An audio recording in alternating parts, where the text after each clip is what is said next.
तो आज मैं आपको हड़प्पा के इतिहास के बारे में बताता हूं। तो वीडियो को पूरा देखिए और चैनल को सब्सक्राइब कर लें।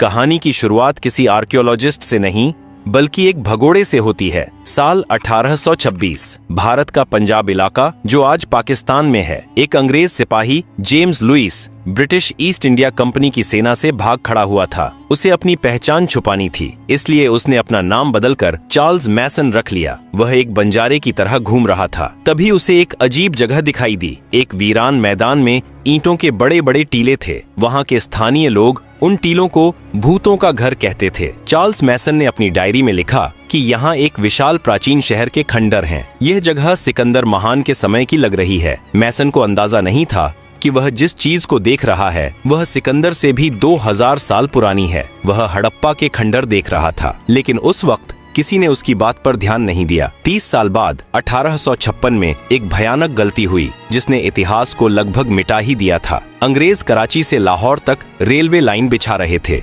उन्हें पटरियों के नीचे बिछाने के लिए पत्थरों की जरूरत थी। मजदूरों को पास ही में हड़प्पा के खंडर मिले। वहाँ लाखों की तादाद में पक्की ईंटें पड़ी थीं। अंग्रेज इंजीनियरों ने सोचा, वाह, मुफ्त की ईंटें। बिना सोचे समझे उन्होंने हड़प्पा की हजारों साल पुरानी इमारतों को तोड़कर उनकी ईंटें रेलवे लाइन के नीचे बिछा दी। इतिहासकारों का कहना है कि लगभग 160 किलोमीटर लंबी रेलवे लाइन हड़प्पा की ईंटों पर टिकी है। अनजाने में दुनिया की सबसे पुरानी सभ्यता का एक बड़ा हिस्सा ट्रेन के पहियों के नीचे कुचल दिया गया। साल 1920 भारत में पुरातत्व विभाग के director general sir John Marshall थे। उनके साथ 2 भारतीय आर्कियोलॉजिस्ट काम कर रहे थे, दयाराम साहनी और राखाल दास बनर्जी। दयाराम साहनी ने हड़प्पा में खुदाई शुरू की और राखाल दास बनर्जी ने सिंध में एक और टीले को खोदना शुरू किया जिसे स्थानीय लोग मोहनजोदड़ो कहते थे, जिसका सिंधी भाषा में मतलब था मुर्दों का टीला। जैसे जैसे मिट्टी हटती गई, एक ऐसी दुनिया सामने आई जिसने पूरी दुनिया को चौंका दिया। यह कोई मामूली गांव नहीं था, यह एक मेट्रोपॉलिटन सिटी था। सीधी सड़कें जो एक दूसरे को 90 डिग्री पर काटती थीं, पक्की ईंटों के 2 मंजिला और 3 मंजिला घर, हर घर में अपना कुआं और बाथरूम, और सबसे हैरान करने वाली बात, कवर्ड ड्रेनेज सिस्टम। नालियां ढकी हुई थीं और हर घर का गंदा पानी मेन सीवर लाइन में जाता था। लंदन और पेरिस में भी उस वक्त ऐसा सीवेज सिस्टम नहीं था जैसा 5000 साल पहले भारत के लोगों ने बना लिया था। जॉन मार्शल ने पूरी दुनिया के सामने ऐलान किया कि भारत का इतिहास अब 2000 साल नहीं बल्कि 5000 साल पुराना हो गया है। सिंधु घाटी सभ्यता की सबसे बड़ी पहेली इसकी समानता है। हड़प्पा से लेकर मोहनजोदड़ो तक, लोथल से लेकर कालीबंगन तक यह सभ्यता 10 लाख वर्ग किलोमीटर में फैली थी, लेकिन हर शहर एक जैसा था। ईंटों का साइज हर जगह सेम था, बाट हर जगह सेम थे, सड़कों की चौड़ाई हर जगह सेम थी। बिना इंटरनेट, बिना फोन और बिना तेज गाड़ियों के इतने बड़े इलाके में इतना स्टैंडर्डाइजेशन कैसे संभव था? क्या कोई एक केंद्रीय सरकार थी जो सबको कंट्रोल करती थी, या ये लोग इतने अनुशासित थे कि खुद ही नियमों का पालन करते थे? आमतौर पर जब हम मिस्र या मेसोपोटामिया की पुरानी सभ्यताओं को देखते हैं तो वहाँ सबसे बड़ी इमारतें मंदिर या राजाओं के महल होती हैं, लेकिन सिंधु घाटी में ऐसा कुछ नहीं मिला। कोई बहुत बड़ा मंदिर नहीं, कोई बहुत बड़ा महल नहीं, कोई विशाल मूर्ति नहीं। वहाँ जो सबसे बड़ी इमारत मिली वो थी द ग्रेट बाथ, एक विशाल स्विमिंग पूल। इससे पता चलता है कि ये लोग धर्म या राजा को नहीं बल्कि सफाई और आम जनता को ज्यादा महत्व देते थे। यह शायद दुनिया की पहली डेमोक्रेटिक या समतावादी समाज था जहां अमीर और गरीब में ज्यादा फर्क नहीं था। लेकिन हर महान कहानी में एक अंधेरा कोना भी होता है। खुदाई के दौरान मोहनजोदड़ो में आर्कियोलॉजिस्ट्स को कुछ ऐसा मिला जिसने उनके रोंगटे खड़े कर दिए। सड़कों पर और सीढ़ियों पर बिखरे हुए कंकाल। ऐसा लग रहा था जैसे कोई अचानक मौत आई और लोग जहां थे वहीं मर गए। किसी ने भागने की कोशिश नहीं की, किसी को दफनाने का मौका नहीं मिला। इन कंकालों को देखकर एक सवाल खड़ा हुआ, क्या हुआ था उस दिन? क्या कोई बाढ़ आई थी, या कोई महामारी, या फिर जैसा कि कुछ विवादित थ्योरीज कहती हैं, क्या वहाँ कोई महायुद्ध हुआ था जिसे हम महाभारत कहते हैं, या कोई परमाणु विस्फोट? इस सभ्यता की लिपि आज तक पढ़ी नहीं जा सकी है। वो पत्थर जिन पर अजीबोगरीब जानवर और चिन्ह बने हैं वो खामोश हैं। इतिहासकारों के लिए दुनिया का सबसे बड़ा सरदर्द क्या है? मिस्र के पिरामिडों के अंदर लिखी इबारतों को हम पढ़ सकते हैं, मेसोपोटामिया की मिट्टी की तख्तियों को हम पढ़ सकते हैं, लेकिन सिंधु घाटी की लिपि आज भी एक गूंगी पहेली बनी हुई है। खुदाई में हमें हजारों की तादाद में छोटी छोटी मोहरें मिली हैं। ये सेल खड़ी पत्थर की बनी हैं। इन पर अजीबोगरीब चिन्ह बने हैं, मछली, जार, तीर और आदमी। कुल मिलाकर 400 से ज्यादा चिन्ह मिले हैं। समस्या क्या है? समस्या यह है कि हमें आज तक कोई रोजेटा स्टोन नहीं मिला। सिंधु घाटी के लोगों ने अपनी भाषा का कोई अनुवाद नहीं छोड़ा। कुछ विद्वान कहते हैं कि यह द्रविड़ भाषा की पूर्वज है, कुछ कहते हैं यह संस्कृत से जुड़ी है, और कुछ पश्चिमी विद्वान तो यहाँ तक कहते हैं कि यह कोई भाषा है ही नहीं, ये सिर्फ सिंबल्स या लोगो हैं, जैसे आज ट्रैफिक साइन या कंपनी के लोगो होते हैं। हम नहीं जानते कि वे क्या लिख रहे थे, क्या वो भगवान के मंत्र थे या सिर्फ सामान की रसीद। सिंधु घाटी की मुहरों पर सबसे ज्यादा जिस जानवर की तस्वीर मिली है वह शेर या हाथी नहीं है, वह है एक सींग वाला जानवर। हजारों मुहरों पर एक ऐसा जानवर बना है जिसका शरीर बैल जैसा है, लेकिन सिर पर सिर्फ एक लंबा सींग है। उसके सामने एक अजीब सा स्टैंड रखा होता है। सवाल, क्या 5000 साल पहले भारत में यूनिकॉर्न होते थे? जीव विज्ञान कहता है नहीं। तो फिर ये क्या था? शायद यह एक बैल का साइड प्रोफाइल है जहां दूसरा सींग पहले सींग के पीछे छुप गया है, या शायद यह उनका कोई धार्मिक प्रतीक था जैसे आज हम नंदी या गरुड़ को मानते हैं, या शायद यह उस जमाने के सबसे ताकतवर व्यापारी या शासक वर्ग का बैज था। जो भी इस मुहर को दिखाता था उसे वीआईपी ट्रीटमेंट मिलता था। अब चलते हैं गुजरात के लोथल शहर में। 1954 में जब यहाँ खुदाई हुई तो एक विशाल ईंटों का तालाब मिला। पहले लगा यह कोई जलाशय है, लेकिन जब इसकी इंजीनियरिंग को समझा गया तो सबके होश उड़ गए। यह दुनिया का सबसे पुराना डॉकयार्ड था। सिंधु घाटी के लोग हाइड्रोलिक इंजीनियरिंग के उस्ताद थे। उन्होंने समुद्र और साबरमती नदी के पानी को शहर तक लाने के लिए एक नहर बनाई। उन्होंने टाइडल लॉक सिस्टम बनाया था, यानी जब ज्वार आता तो जहाज अंदर आ जाते और जब पानी कम होता तो लकड़ी के दरवाजे बंद कर दिए जाते ताकि जहाज कीचड़ में न फंसे। लोथल से मोहरें मिली हैं जो फारस की खाड़ी और ओमान की हैं। मेसोपोटामिया के राजाओं ने अपने लेखों में लिखा है कि वे मेलुहा नाम के देश से सामान मंगवाते थे। इतिहासकार मानते हैं कि मेलुहा ही सिंधु घाटी सभ्यता का असली नाम था। ये लोग दुनिया के पहले इंटरनेशनल बिजनेसमैन थे जो कारेलियन मनके, हाथी दांत और मोर निर्यात करते थे। मोहनजोदड़ो की खुदाई में 10.5 सेंटीमीटर की एक छोटी सी कांसे की मूर्ति मिली जिसे दुनिया डांसिंग गर्ल कहती है। यह मूर्ति उस जमाने की मनोविज्ञान और फैशन को समझने की खिड़की है। वह लड़की नग्न है, लेकिन उसके एक हाथ में ऊपर से नीचे तक चूड़ियां भरी हुई हैं। उसका एक हाथ कमर पर है और सिर थोड़ा पीछे झुका हुआ है। उसके चेहरे पर एक गजब का आत्मविश्वास है। ब्रिटिश आर्कियोलॉजिस्ट मॉन्टिमर व्हीलर ने कहा था कि इस छोटी सी लड़की के खड़े होने के अंदाज में एक अजीब सी अकड़ है, जैसे वो पूरी दुनिया को जानती हो। इससे पता चलता है कि उस समाज में महिलाओं की स्थिति दबी कुचली नहीं थी। वे कला प्रेमी थे, फैशन जानते थे और धातुओं को पिघलाकर ढालना जानते थे। अगर आप जानना चाहते हैं कि कोई समाज कितना खुशहाल है तो वहाँ के बच्चों के खिलौने देखिए। सिंधु घाटी से हमें हथियारों के नाम पर सिर्फ तांबे के छोटे चाकू या भाले मिले हैं जो शायद शिकार या सब्जी काटने के काम आते थे। वहाँ कोई बड़ी तलवार, ढाल या कवच नहीं मिला, लेकिन वहाँ खिलौनों का भंडार मिला है। मिट्टी की बैलगाड़ियां, सिर हिलाने वाले जानवर, सीटी बजाने वाली चिड़िया, पासे और शतरंज जैसे बोर्ड गेम्स। यह एक ऐसा समाज था जो युद्ध पर नहीं बल्कि व्यापार और परिवार पर केंद्रित था। 700 सालों तक उन्होंने बिना किसी बड़ी जंग के शांति से राज किया। यह मानव इतिहास में दुर्लभ है। लेकिन 1920 ईस्वी के आसपास कुछ बदलने लगा। जो लिपि हजारों साल से एक जैसी थी वो गायब होने लगी। बाट और माप का सिस्टम टूटने लगा। लोथल का बंदरगाह सूखने लगा और मोहनजोदड़ो की साफ सुथरी सड़कों पर अवैध निर्माण होने लगे। वह महान अनुशासन, वो केंद्रीय शक्ति जो सबको जोड़े हुए थी, वो बिखर रही थी। और फिर लोग अपने भरे पूरे घरों को छोड़कर जाने लगे। क्या हुआ था? क्या प्रकृति ने बदला लिया था या कोई बाहरी दुश्मन आ गया था?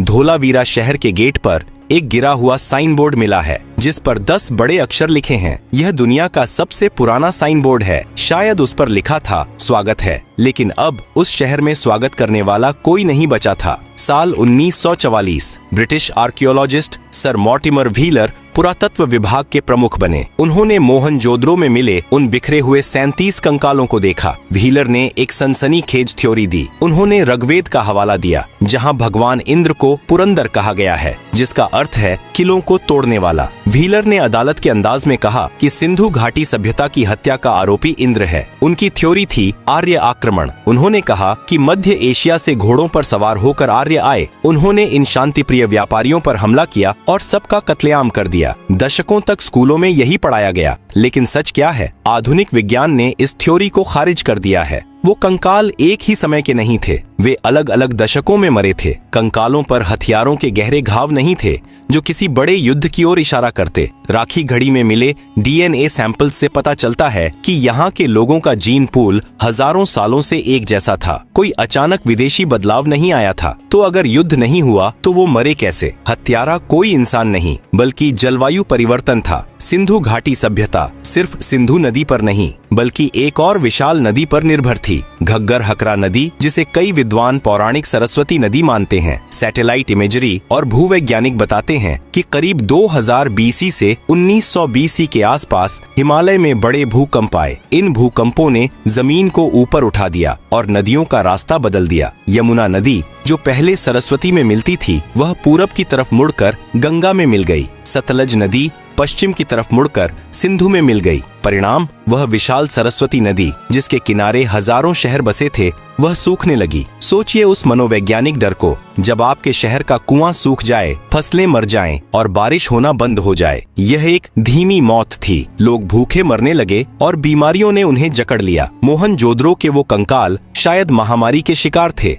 युद्ध के नहीं। अब बात करते हैं उस सबसे विवादित और रहस्यमयी थ्योरी की जो अक्सर इंटरनेट पर तैरती है। क्या मोहनजोदड़ो में 4000 साल पहले परमाणु विस्फोट हुआ था? दावा किया जाता है कि मोहनजोदड़ो में एक खास जगह है जहां रेडियो एक्टिव राख मिली है। वहां के पत्थर पिघलकर कांच बन गए हैं जो सिर्फ 1500 डिग्री सेल्सियस से ऊपर के तापमान पर होता है। महाभारत के सौप्तिक पर्व में एक ब्रह्मास्त्र का जिक्र है जिसकी चमक हजारों सूर्यों जैसी थी। लेकिन वैज्ञानिक सच यह है कि यह थ्योरी सुनने में रोमांचक है, पर विज्ञान इसे नहीं मानता। वो पिघले हुए पत्थर परमाणु बम से नहीं बल्कि मिट्टी के बर्तनों की भट्टियों के ज्यादा गर्म होने से बने थे। रेडियो एक्टिविटी का कोई ठोस सबूत किसी भी प्रतिष्ठित लैब ने कंफर्म नहीं किया है। वो राख सदियों से जमा हुई धूल और ईंटों का चूरा था। लेकिन यह सच है कि महाभारत में वर्णित द्वारका नगरी का डूबना और सिंधु घाटी का पतन एक ही कालखंड के आसपास हो सकता है। जब नदियां सूख गईं और शहर रहने लायक नहीं बचे तो लोगों ने क्या किया? उन्होंने पलायन शुरू किया। वे अपने आलीशान पक्के घरों, ड्रेनेज सिस्टम और स्विमिंग पूल को छोड़कर पूरब और दक्षिण की तरफ चल पड़े। वे गंगा यमुना के मैदानों और गुजरात महाराष्ट्र के इलाकों में जाकर बस गए। लेकिन एक त्रासदी हुई। नए इलाकों में संसाधन कम थे। उन्हें वापस गांव की तरफ लौटना पड़ा। अगली कुछ सदियों में लिखना पढ़ना भुला दिया गया। ईंटों के स्टैंडर्ड साइज का ज्ञान खो गया। इंटरनेशनल ट्रेड बंद हो गया। इसे इतिहास में शहरीकरण का अंत कहा जाता है। भारत 1000 साल पीछे चला गया। तो क्या सिंधु घाटी सभ्यता पूरी तरह मर गई? नहीं, शहर मरे थे, लोग नहीं। सिंधु घाटी के लोग कहीं गायब नहीं हुए, वे हम बन गए। आज भी हम जिस तरह नमस्ते करते हैं, जिस तरह मांग में सिंदूर भरते हैं, जिस तरह पीपल के पेड़ की पूजा करते हैं या जिस तरह अपनी साधी पहनते हैं, यह सब हमें किसी किताब ने नहीं सिखाया। यह हमारे डीएनए में 5000 साल से चला आ रहा है। हड़प्पा की ईंटें टूट गईं, लेकिन उनकी संस्कृति आज भी भारत की आत्मा में सांस ले रही है। लेकिन एक सवाल अभी भी बाकी है। राखी घड़ी की हालिया डीएनए रिपोर्ट ने एक ऐसा खुलासा किया है जिसने आर्य सिद्धांत और भारतीय इतिहास की किताबों को बदलने की चुनौती दे दी है। क्या हम सच में बाहर से आए थे या हम हमेशा से यहीं थे? हरियाणा का हिसार जिला, यहाँ एक गांव है राखी घड़ी। यह जगह हड़प्पा और मोहनजोदड़ो से भी बड़ी साइट मानी जा रही है। साल 2015 से 16 में यहाँ पुरातत्वविदों ने खुदाई की और उन्हें एक 4500 साल पुराना महिला का कंकाल मिला। वैज्ञानिकों ने इस कंकाल के कान की हड्डी से डीएनए निकाला। यह एक बहुत मुश्किल काम था, लेकिन कामयाबी मिली। 2019 में जब इस डीएनए की रिपोर्ट दुनिया के सामने आई तो इतिहास की किताबों में भूचाल आ गया। उस महिला के डीएनए में स्टेपी यानी आर्यन जीन का कोई नामो निशान नहीं था। यानी तथाकथित आर्य उस समय वहां मौजूद नहीं थे। उसका डीएनए आज के दक्षिण भारतीय और उत्तर भारतीय दोनों से मेल खाता है। निष्कर्ष यह है कि हम सब, चाहे उत्तर के हों या दक्षिण के, उसी हड़प्पा महिला के वंशज हैं। आर्य और द्रविड़ की लड़ाई शायद राजनीति ने बनाई थी। विज्ञान ने साबित कर दिया कि हड़प्पा के लोग ही आधुनिक भारतीय हैं। हम कहीं बाहर से नहीं आए, हम हमेशा से यहीं थे। अब चलते हैं उत्तर प्रदेश के बागपत जिले में सनौली गांव। यहाँ 2018 में ASI को कुछ ऐसा मिला जिसने इस धारणा को तोड़ दिया कि सिंधु घाटी के लोग सिर्फ शांतिप्रिय व्यापारी थे और लड़ना नहीं जानते थे। सनौली में जमीन के नीचे से शाही ताबूत मिले और उनके साथ मिले युद्ध रथ, तांबे की तलवारें, ढाल, हेलमेट और घोड़ों या बैलों द्वारा खींचे जाने वाले रथ। यह खोज 2000 BC से 1800 BC के आसपास की है। यह वही समय है जब महाभारत का युद्ध माना जाता है। सनौली के ये योद्धा बताते हैं कि हमारे पूर्वज सिर्फ ईंटें जोड़ना नहीं बल्कि तलवार चलाना भी जानते थे। यह खोज वैदिक संस्कृति और हड़प्पा संस्कृति के बीच की गुम हुई कड़ी हो सकती है। 5000 साल बाद आज हम 21वीं सदी में खड़े हैं। हमारे पास स्मार्टफोन्स हैं, सैटेलाइट्स हैं और बुलेट ट्रेन हैं, लेकिन क्या हम हड़प्पा वालों से ज्यादा समझदार हैं? जब मुंबई या दिल्ली में थोड़ी सी बारिश होती है तो सड़कों पर पानी भर जाता है, सीवर जाम हो जाते हैं। हड़प्पा वालों ने 5000 साल पहले ऐसी नालियां बनाई थीं जो कभी जाम नहीं होती थीं। उन्होंने पानी की एक एक बूंद की कीमत समझी थी। इतिहास की चेतावनी है कि सिंधु घाटी सभ्यता किसी दुश्मन की तलवार से नहीं बल्कि पर्यावरण बदलाव से खत्म हुई थी। उन्होंने नदियों के सूखने और मानसून के बदलने का सामना किया। आज हम उसी मोड़ पर खड़े हैं। ग्लेशियर्स पिघल रहे हैं, मौसम बदल रहा है। हड़प्पा के खंडर हमें चीख चीख कर कह रहे हैं कि अगर तुम प्रकृति के साथ नहीं चलोगे तो तुम्हारे बड़े बड़े शहर भी एक दिन मुर्दों का टीला बन जाएंगे। कहानी के अंत में आइए एक नजर अपने आप पर डालें। जब आप सुबह उठकर नहाते हैं, जब आप हाथ जोड़कर नमस्ते करते हैं, जब एक भारतीय महिला अपनी मांग में सिंदूर भरती है, जब हम पीपल के पेड़ या नंदी की पूजा करते हैं, यहाँ तक कि जिस शतरंज को हम खेलते हैं, यह सब हमें हड़प्पा सभ्यता ने दिया है। सभ्यताएं मरती नहीं हैं, वे बस अपना रूप बदल लेती हैं। सिंधु घाटी सभ्यता की ईंटें भले ही रेलवे लाइन के नीचे दब गई हों, लेकिन उसकी आत्मा